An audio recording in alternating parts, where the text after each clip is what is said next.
I'd like to welcome today's panelists, Professor Anthony Killard, Professor of Strategy and Development, and Institute Director at the Commonwealth Institute of Advanced and Professional Studies. Professor David Awurawo, Professor of International Relations and Strategic Studies at the University of Lagos, and Jide Ologun, Legal Practitioner, National Development Advocate, and Fellow, Institute of Leadership Coaching and Strategy. Now to our first topic of the day. President Bola Ahmed Tinubu on Thursday declared an end to the state of emergency in Rivers State, and asked the state governor, Simi Fubara, his deputy, Ngozi Odu, and the similarly suspended members of the State House of Assembly to resume duty. Tinubu had suspended the elected officials 6 months ago after declaring a state of emergency in the state. In a statement bringing an end to the state of emergency, the Nigerian leader stated that he does not see why the situation should exist a day longer than the 6 months. He cited the new spirit of understanding, a robust readiness, and potent enthusiasm on the part of all the stakeholders in Rivers State for an immediate return to democratic governance. The president advised that a harmonious existence and relationship between the executive and the legislature is key to a successful government, both at the state or national level. I'm now being joined by the convener of the Rivers Peace Initiative, Obinna Ebogidi, for an overview of events in Rivers State in the past 6 months and possible projections as to how an enduring solution to the all too familiar problems can be found. Thank you very much, Obinna Ebogidi, for joining me on This Day Live, the Sunday Talk Show. It's such a pleasure. Good evening from Port Harcourt. I like to say Port Harcourt is currently the center of happiness and relief. Finally, we are back to democratic reset. So it's such a pleasure to be with you on an evening like this. Okay, thank you very much. You are coordinator of the Rivers Peace Initiative. In the column I wrote on Tuesday on the same subject of this return to democratic dispensation in Rivers, I said, well, what you have in Rivers State is not peace, but it is the peace of the graveyard, that article said. But Iyesom Wike, the minister, says, well, peace has returned to Rivers State. Well, you are the convener of the Rivers Peace Initiative. To what extent will you say peace has returned to Rivers State? Or could it just be, well, there may be a lot more to see. Rivers State having been turned into a state where it is one day, one trouble. Is the trouble over? Well, if we had not made progress from some of the unavoidable and incessant circles of conflicts that had trapped us in one place for far too long, even before the emergency, then we won't even be talking about the return, as Mr. President did say. But there is calm. There is calm in Rivers State. Institutions are able to breathe. Citizens, both indigenous and those who are doing businesses here, are able to go about their normal economic activities. The environment is not as toxic as it used to be. The media space has even quietened. Conversations now are bordering on healing. Again, we are beginning to talk about development. You know, sometimes, as they say, it is when you lost a treasure, something very, very important to you, that is when you begin to understand just how valuable it is. So this last 6 months has taught Rivers people across board, especially the elites, whose rivalry and disagreements was allowed to swallow up the interest of majority of millions of Rivers people and buried their sources of livelihood at some point. This last 6 months has enabled every person to reset and just see just about how much a state can lose as a result of this unity. So there is peace. All of us became very hungry for this day that we are all now reflecting and celebrating, as it were, because in the last 6 months, we did see some of the things that used to hold us together. We did see some of the visible small signs of progress that we had made as a people become stalled because of avoidable differences. Differences that ought to have been resolved internally if we're able to remember that we are all First Rivers people, and no matter how much we may disagree, no matter how far reaching the political rancor might be, that we cannot afford to bury and sacrifice the aspirations, the legacies, the history, and the future of these states on the altar of momentary personal political aggrandizements. So the last 6 months has taught us to appreciate the values, the gains of democracy. It has taught us to prioritize one another. It has taught us to also attempt to look inwards and find other possible ways to resolve our differences. So we all look forward to this last Thursday with a lot of eagerness. And when I say we all, everyone, both those who are for and against, who are in support of the governor and those who are against, because we saw development stalled and it affected all of us in Rivers State. Okay, Ebogidi, the next question, very briefly. I hear you that certain lessons have been learned. Well, the evidence will be written large, in the days ahead, whether the people of Rivers State and the gladiators have learned their lessons or not. All of us will see. But who were the gainers? Who were the winners? Who were the losers? Since the situation in Rivers State in the last 6 months was clearly, perfectly melodramatic. Who won? Who lost? Clearly, the majority of millions of Rivers people who are not politicians, who also have no affiliations whatsoever with politics, who are just workers, farmers, traders, who just simply are interested in having an enabling environment that will encourage their daily economic activities, that will be able to sustain their families, ordinary families who just want access to good health care, who just want access to motorable roads, who want access to the minimum dividends of democracy. These are the people who are the major losers, not even the politicians, because this last 6 months saw a shift.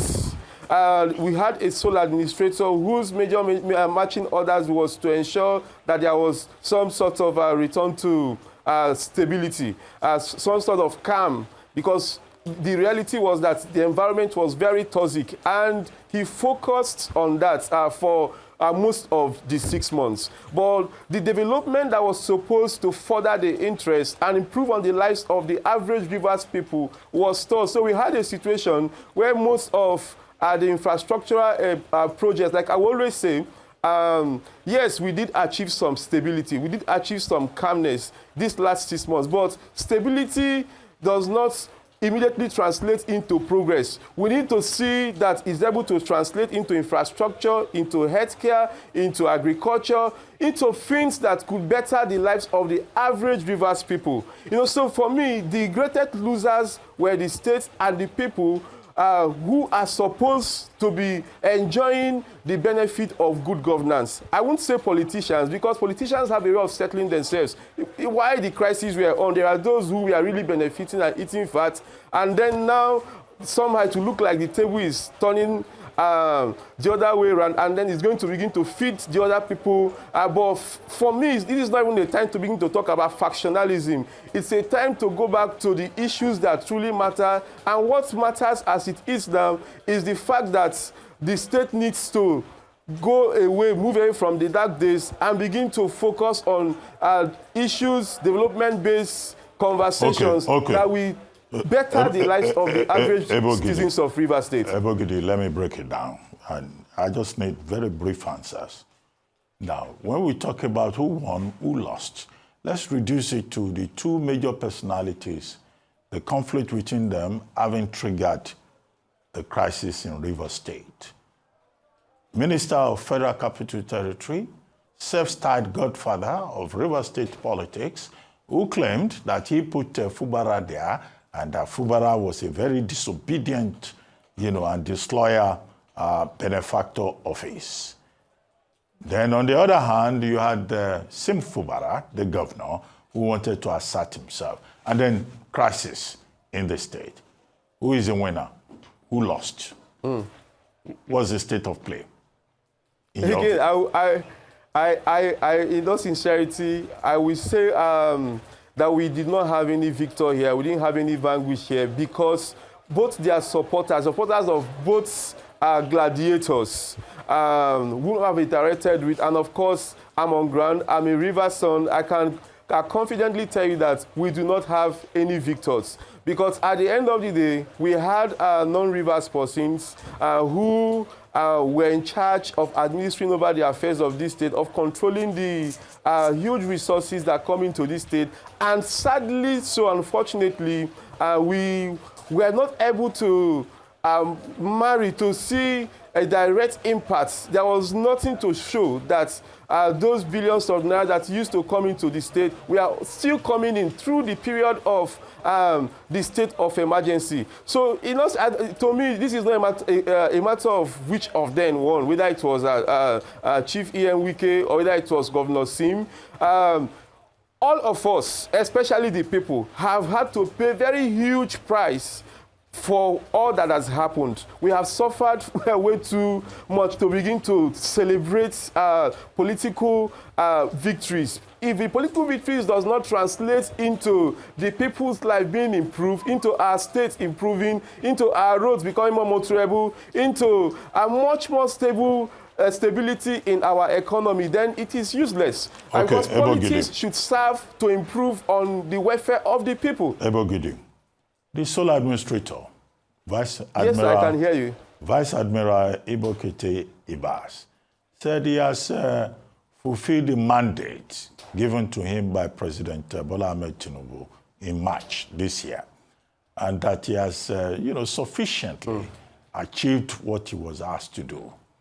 But there are many people, including legal scholars, who insist that that declaration of state of emergency was unconstitutional, illegal, and unjustified.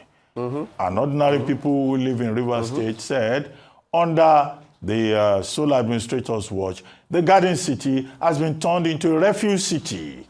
And even some of the things he promised were not done, other than organizing a local government election that is the subject of controversy and appointing an acting head of state the very last minute that he was leaving.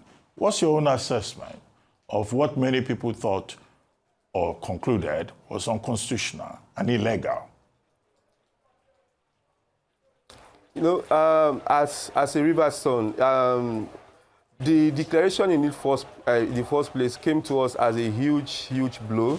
It was and remains one of our saddest days in our journey as a state, because by every count, it was very avoidable.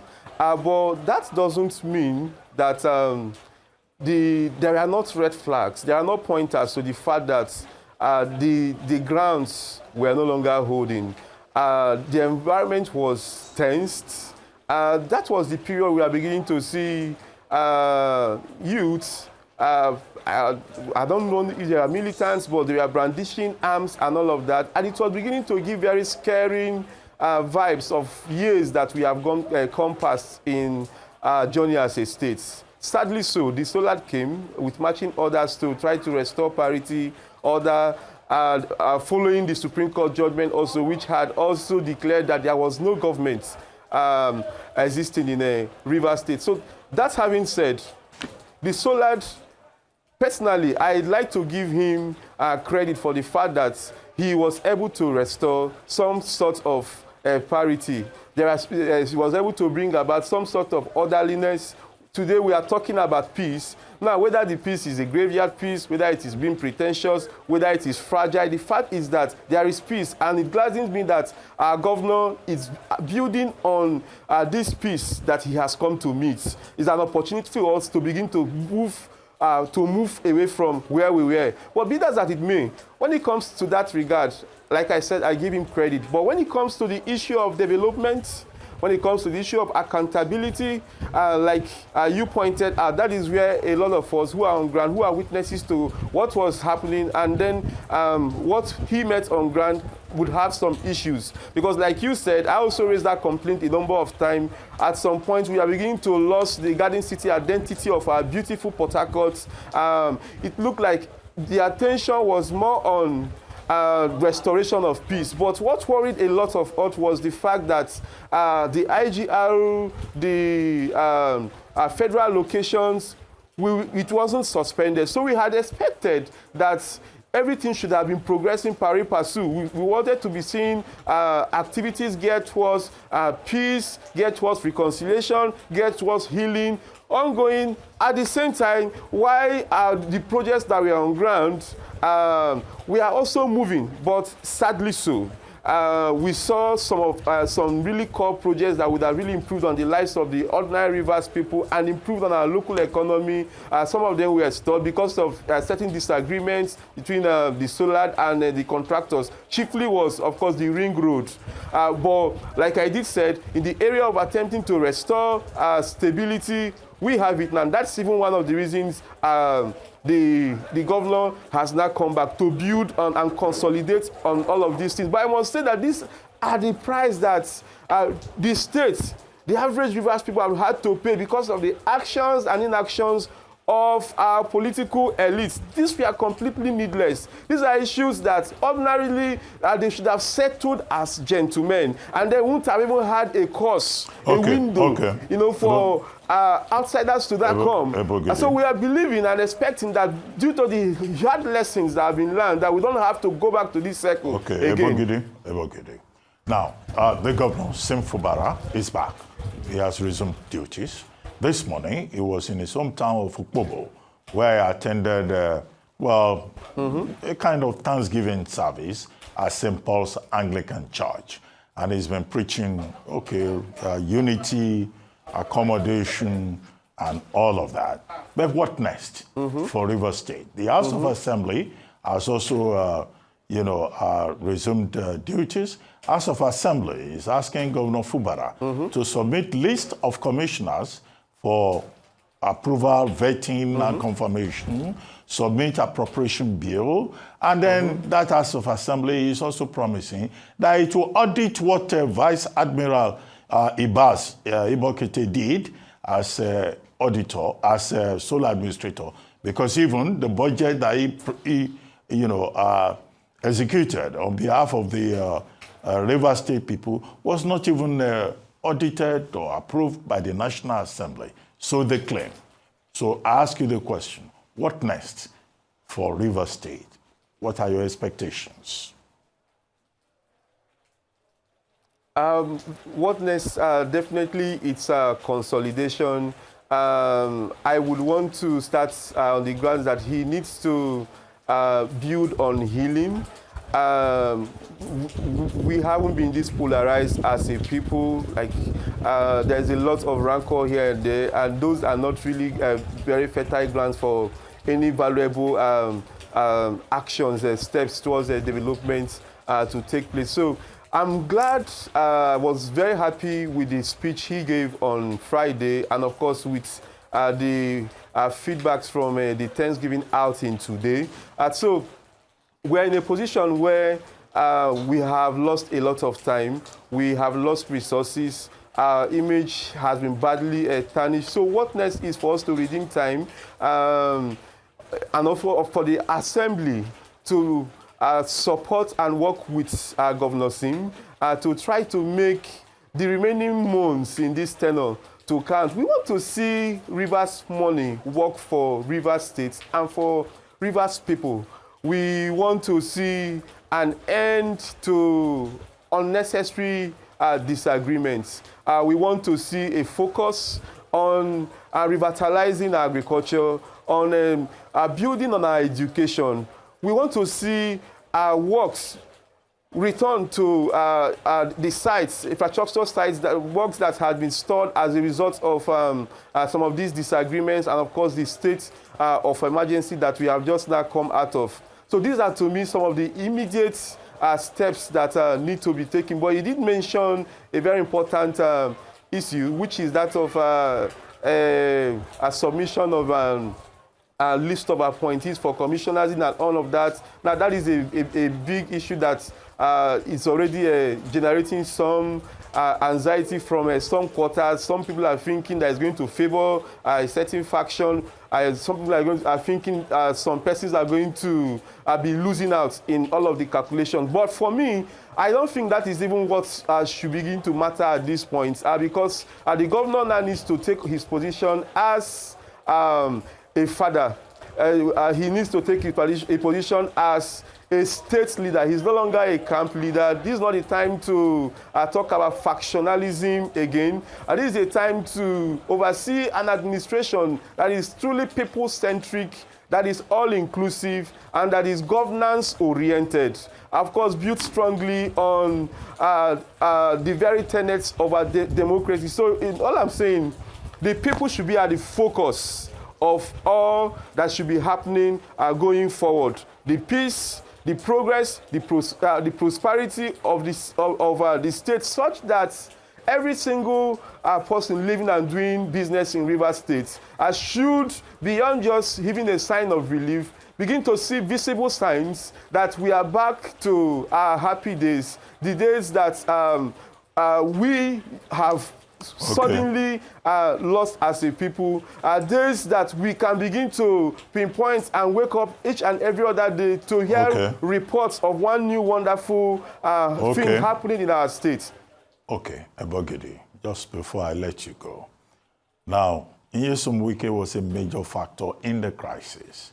He has already granted an interview in which he was saying that, look, he's not going to interfere in the running of Rivers State going forward, even if APC has already grabbed, almost all the 23 local governments in the last elections conducted by the sole administrator, with the exception of one. Even if all the major appointees by Ebogidi are Wike loyalists. And he says he's not going to appoint anybody for Governor Fubara. Do you believe him? What will be your advice to him? Will you advise him, against the background of his role in the crisis so far? What will you say to him? But my advice is simple. I want to believe that both him, and he has said it, that he wasn't even expecting that in the first place we will be having an emergency that would have disrupted the flow of our democratic governance. So having come this far, my advice would be that every support that is needed, every action that is needed to consolidate on the peace that we now have, to consolidate on this environment, this atmosphere that we have that is now looking progressive. That is what we should be dwelling in. And then beyond just Chief Nyesom Wike, who, of course, is one person that is committed to the progress of our state, as someone who has served these states at different levels. Beyond him is a clarion call to the entire political class, beyond him, that the time has come to de-emphasize on bitter and bad politics, which de-emphasizes on the people, on the progress of the state, and then amplifies personal interest. The time has come, given all that we have been through. So this is the time for all hands to be on deck to support our beloved governor, to see how we can move our state out of the shackles of our recent past, and of course towards the Eldorado that all of us have always dreamt of. I believe today is even the International Day of Peace. I believe that if we're able to build on what we now have and are able to overcome the scars of our recent past, we just might become a model for conflict resolution, a model for unity that can bet many, many wonderful things for Rivers people, for Rivers states, and even for Nigeria. Okay, on that note, I would like to thank you very much for joining us on this Live, the Sunday talk show. I will look forward to having peace, indeed, in Rivers State. You are the convener of the Rivers Peace Initiative.